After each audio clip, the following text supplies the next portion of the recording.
जब जीवन की हर राह बंद लगने लगे, जब संघर्ष ही संघर्ष दिखे, तब आती है विजय एकादशी, विजय का वरदान लेकर। ये केवल एक व्रत नहीं बल्कि हार को जीत में बदलने की दिव्य शक्ति है।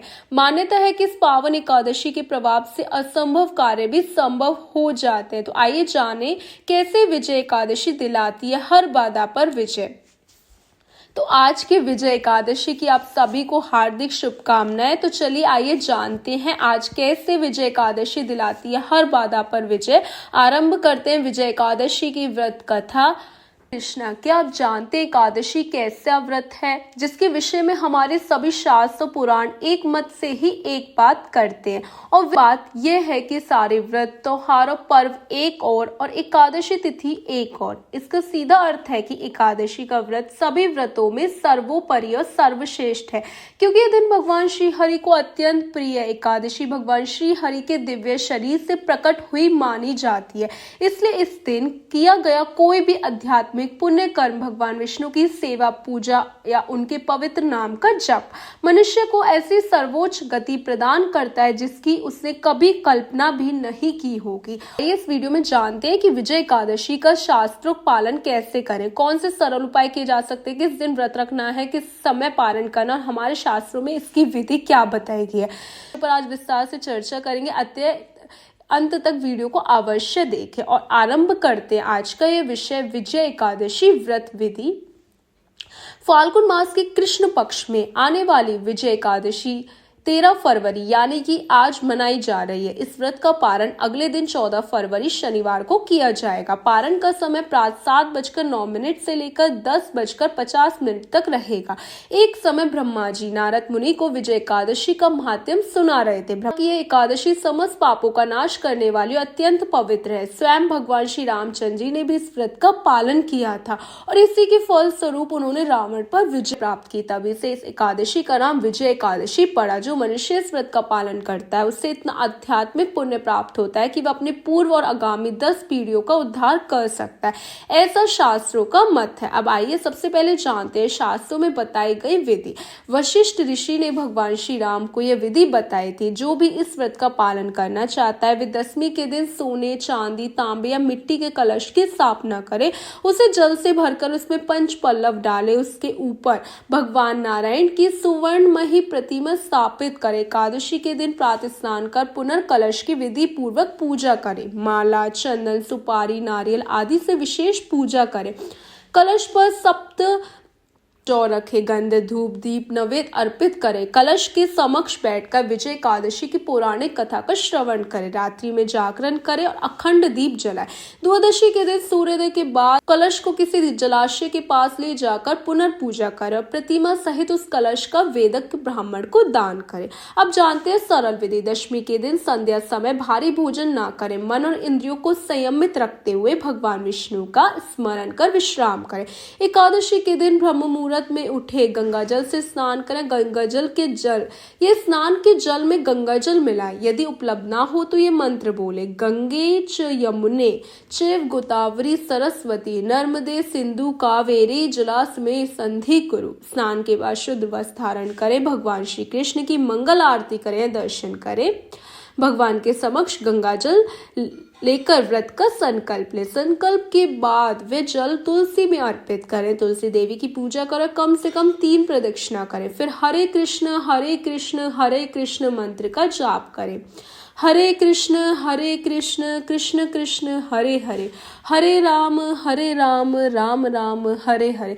कम से कम 8, 16, 32 से 64 माला जप करने का प्रयास करें। दिन भर अन्न का त्याग करें। अशक्त, रोगी, गर्भवती बच्चे या व्रत फलाहार ले सकते हैं। दिन भर भगवान श्री कृष्ण में चित्त लगाएं। भगवद गीता, श्रीमद् भागवत आदि ग्रंथों का अध्ययन करें। मंदिर में सेवा करें, कीर्तन करें। संध्या समय दीपक जलाएं और आरती करें।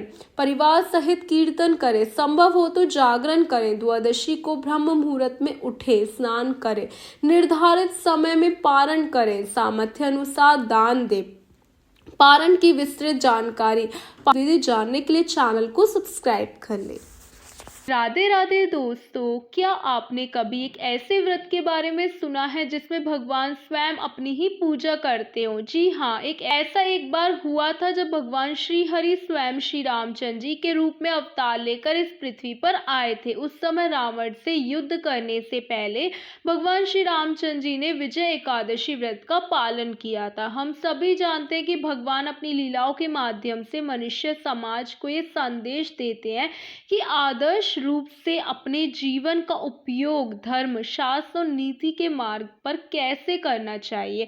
तो आइए इस आने वाली विजय एकादशी के उपलक्ष्य में आज हम इसके महात्म्य के बारे में सुनते हैं। आखिर किस दिन, कैसे और क्यों इस विजय एकादशी व्रत का पालन करना चाहिए, हमारे शास्त्रों में विजय एकादशी महात्म्य के विषय में क्या कहा गया है, इन सभी विषयों पर आज हम चर्चा करेंगे। एक समय युधिष्ठिर महाराज ने भगवान श्री कृष्ण से पूछा, हे केशव, फाल्गुन मास के कृष्ण पक्ष में कौन सी एकादशी आती है और उसका क्या महात्म्य है? क्या पूर्व काल में किसी ने इस एकादशी व्रत का पालन किया था? यदि किया था तो इसकी विधि क्या की, किस विधि से किया गया था? कृपया ये सब मुझे विस्तार से बताइए। कृष्ण महाराज की जिज्ञासा सुनकर भगवान श्री कृष्ण बोले, हे राजन, फाल्गुन मास के कृष्ण पक्ष में आने वाली एकादशी को विजय एकादशी कहा जाता है।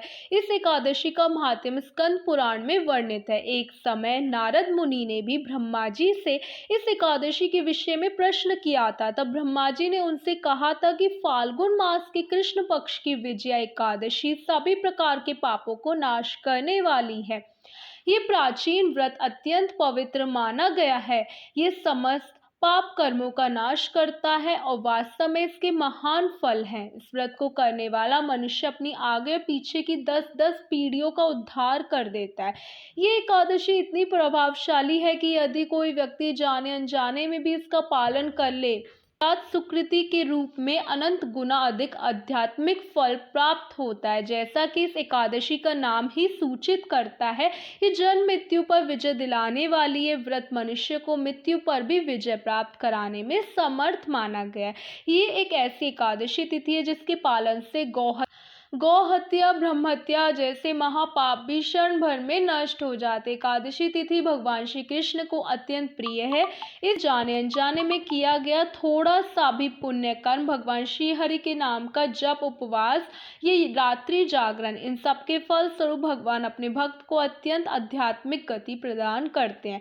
जो भी मनुष्य श्रद्धा और विधि विधान से विजय एकादशी का व्रत का पालन करता है, उसकी दोनों लोकों में विजय होती है। और जो व्यक्ति श्रद्धा सहित इस विजय एकादशी के महात्म्य का श्रवण करता है, उसे वाजपेयी यज्ञ के फल के समान पुण्य प्राप्त होता है। इतना महत्वपूर्ण है ये विजय एकादशी व्रत। आइए इससे जुड़ी पौराणिक कथा सुनते हैं।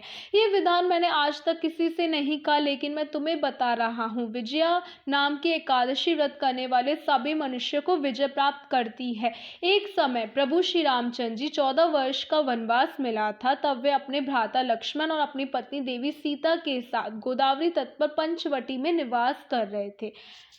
पापी रावण ने माता सीता का हरण कर लिया। इस दुखद घटना से श्री रामचंद्र जी और लक्ष्मण जी अत्यंत व्याकुल हुए। वे माता सीता की खोज में वन वन भटकने लगे। भटकते हुए वे मृत्यु शैया पर पड़े जटायु के पास पहुंचे। प्रभु श्री रामचंद्र जी को देखते जटायु समझ गए कि पूर्ण पुरुषोत्तम भगवान स्वयं आए हैं। उन्होंने माता सीता को के हरण का संपूर्ण वृत्तांत भगवान को सुनाया और श्री राम जी की गोद में ही अपने शरीर का त्याग कर स्वर्गलोक को प्रस्थान किया। आगे बढ़ने पर श्री राम और लक्ष्मण की भेंट वानरराज सुग्रीव से हुई। सुग्रीव और भगवान श्री राम के बीच मित्रता स्थापित हो गई। फिर बाली के वध में भगवान श्री राम ने सुग्रीव की सहायता की। में सुग्रीव ने माता सीता की खोज में भगवान श्री राम की सहायता की।